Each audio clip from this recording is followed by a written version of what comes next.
One of my biggest phobias. Depression, dereliction and phantoms await the most haunted team in mid-Wales. I have this fear, this absolute fear of... What was that? Who did that?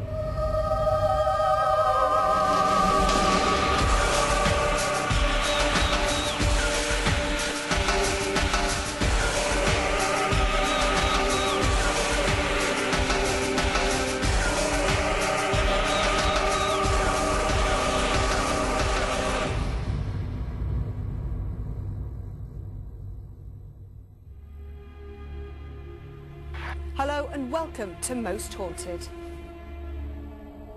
Today the team face another testing time. Two ancient buildings that hold unseen hands and offer us intense feelings of oppression. And somewhere within these walls roams the ghost of a white lady. And that's why I've brought you to Tretower Castle. 8 miles north of Abergavenny, Tretower Court and its neighbouring castle today show substantial signs of both restoration and ruin.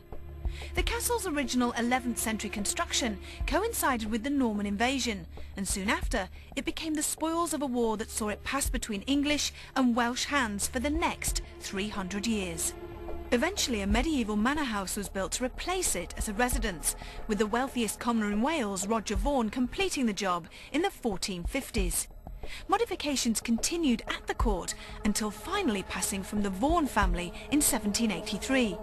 This former battleground, which has also served as farmland, may now lie redundant. But will we be privy to any of the astral energies that still roam Tretower Court and Castle? It goes back to about 1080. It was originally a wooden Motte and Bailey castle given to one of King William the Conqueror's knights after the Battle of Hastings. Around 1150 a stone castle was built here, and for 6 generations it belonged to a family called the Pickards. The present building that we can see here now was built for the Vaughan family.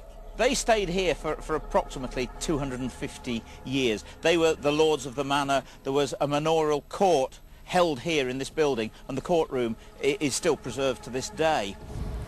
The ghost of a woman has been seen here in bedroom number 2, though no one's quite sure whether it's the same ghost that's been seen throughout the rest of the building. She's been described as wearing a long white gown and has green eyes. And for those people who are unfortunate enough to witness this terrifying apparition, she's been described as anxious, though not aggressive. Very interesting story about Sir Roger Vaughan, who was knighted after the Wars of the Roses. He was the man responsible for the beheading of Owen Tudor at Hereford. Owen Tudor was no less than the grandfather of King Henry VII, and many years later the family got their revenge on him, and they actually had him dragged away to Chepstow and beheaded himself. A dark, shadowy figure has been seen walking up and down this particular area. The phantom is then seen to look over the battlements, almost as if waiting for someone to return. Many people believe that it is actually the ghost of Roger Vaughan's wife, who is staring longingly towards Chepstow, waiting for her husband to return, the man that was beheaded, who of course will never return here. Here in the main bedchamber, the figure of a lonely woman has been seen sitting by a window and pacing across the floor. Many people feel very uneasy in this room, and some refuse to enter. There's also the story of the ghost of a little boy that's seen in the manorial court and also sitting on the steps outside. Today we welcome parapsychologist Sava along to join us at a location that offers mysteries galore, and with another epic adventure ahead. So Louis, why is this particular location of an interest to you? Well, we've got a really large location with a castle and a tower, but for me the really interesting thing is there's no electricity, and parapsychologists have theories about ghosts, and one of those is that they're caused by electricity. If we get phenomena this evening, that disproves that theory, so I'm really excited to be here. What about the fact that we have 2 locations? We have the castle, we have the manor house behind us that used to be used as courtrooms. So how do you feel it's going to work as an investigation, because we have 2 massive areas to investigate? How do you feel that's going to work? on previous occasions, other groups have made noises which have then sent us off investigating those noises, and it's turned out to be the other group. So here we can have different groups on vigils where we know that the noises can't be caused by anything else normal. Okay. Now here there only seems to be 2 ghosts. Do you find in your experience that a lot of haunted locations, a lot of phenomena has been caused by one particular ghost, or do you find the phenomena less because there are supposedly less spirits around? That's a very hard question to answer, Yvette. I mean, every place that we've been to is different, and there are, you know, millions of haunted locations around the globe. This just happens to have 2 ghosts, so it doesn't seem to have a lot of ghostly activity with the site, but then we just don't know until we start investigation what's going to happen. Okay. And with the mean and moody Black Mountains as the perfect backdrop, we fully intend to put our nerves to the test as soon as these crumbling walls are shrouded with the deathly darkness of nightfall. But until then, we've decided to concentrate on the manor house and not the open-air castle.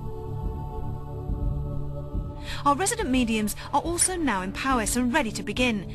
But what would Derek Acora and David Wells unearth from the sometimes bitter and battle-weary past that still haunts Tretower Court and Castle?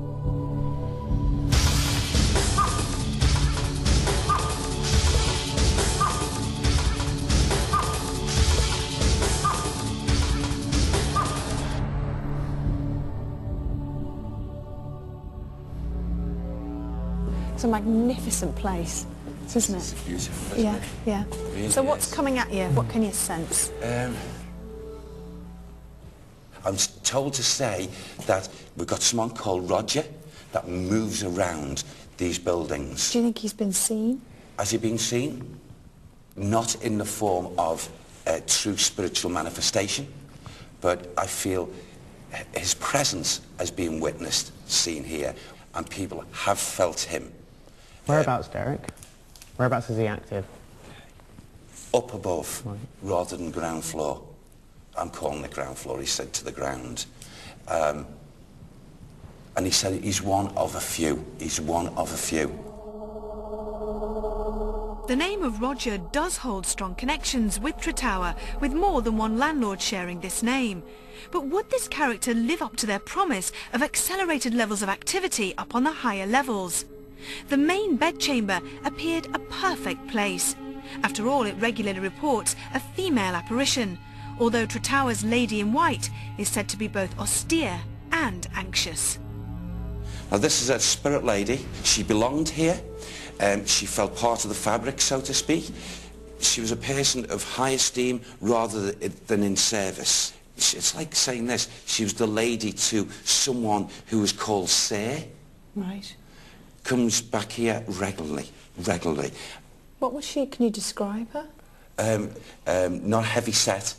I'm probably in height, probably about 5'4", and in a very beautiful full gown, full dress. Is she... A yucky green colour. A green? A yucky green. An off green. But this one that walks around here, that stumps his feet at times, that's separate to her, he's, yeah, he's grumpy in himself, okay? He's, again, I can't say evil, but I just get this brusque about him, Right. his energies. And they're not connected? They're not, no. I don't know, 100 years, 150 years, something different between these two. And a name with the woman?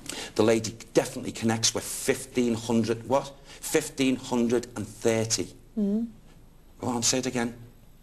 The gruff man is Roger Vaughan. Roger Vaughan. And the woman?